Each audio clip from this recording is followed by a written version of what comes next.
So from here, look, first thing I'm going to do, if I'm under the head here, I'm going to switch the arm. I'm going to sandwich him between my knee and my elbow. I want to control his head so his body can't go anywhere.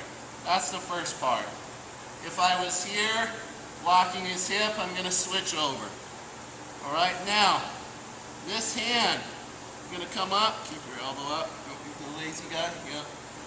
This hand's going to come up right through the bend of his arm. I'm going to make like a little hook right through the crease of his arm here. Okay? What I'm going to do now, you can already see my shoulders behind his elbow. I need to create separation here to get this hand through. So this is how I'm going to do it. This hand come through. That's going to pull in and keep his elbow close to me. Now my shoulder is going to shrug and push. See that? What happened to his hand? He was holding on too and it broke his grip. Look. Now my space is there. Now I can get that hand through. So it's very important that we do this right. Here, shoulder shrug. Okay, it's not always going to pop way out like that. Sometimes it will. Sometimes it's going to be more like that. That's still all the space I need to get this. Thumb on the outside, right? Does everybody know why? If I go here, there's a wrist lock you can do.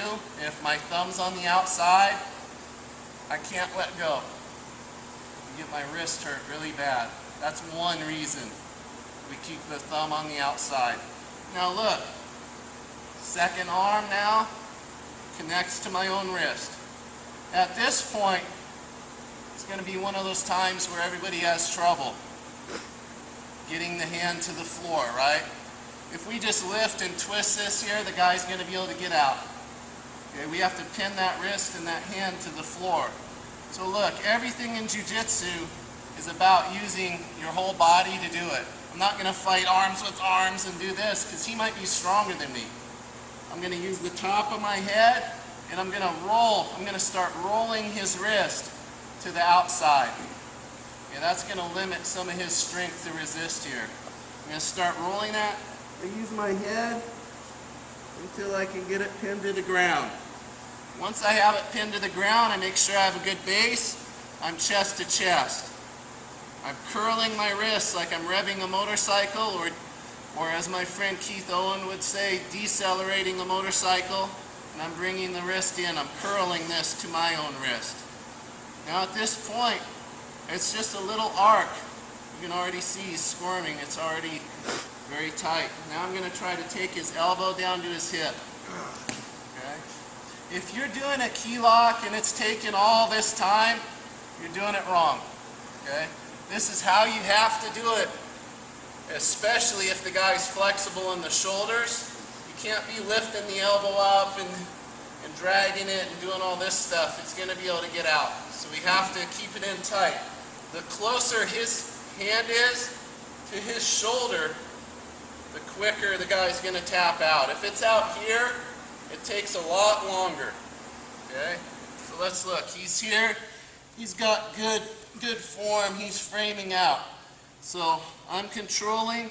I'm going to switch. I'm going to sandwich him between my knee and my elbow. Because if his head's blocked, it's going to limit how the rest of his body can move here. Now this hand's going to make this little hook. We're going to go right in the bend of his arm. We want to position our shoulder inside of his elbow. Now, what we're going to run into, I already know. If you don't keep this pressure holding his elbow in, all you're going to do, even if you have this hook, if you're just pushing here and you're not pulling in on this, see what happens? His elbow just opens. Nothing happens. I don't make that space here. I have to keep this hooked. My elbow's back.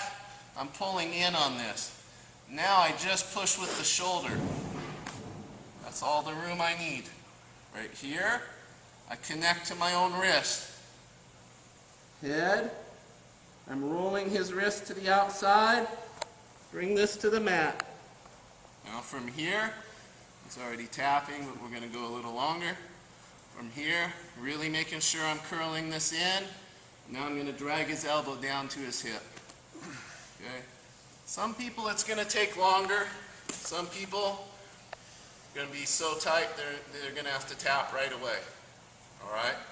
Main thing when you're doing this, go very slow for your partner.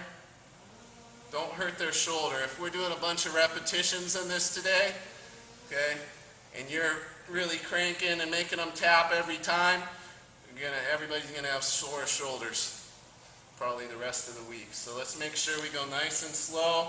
And maybe for the guy on the bottom, the good rule is always don't wait till it hurts to tap. Wait till it's tight. Okay, then I tap.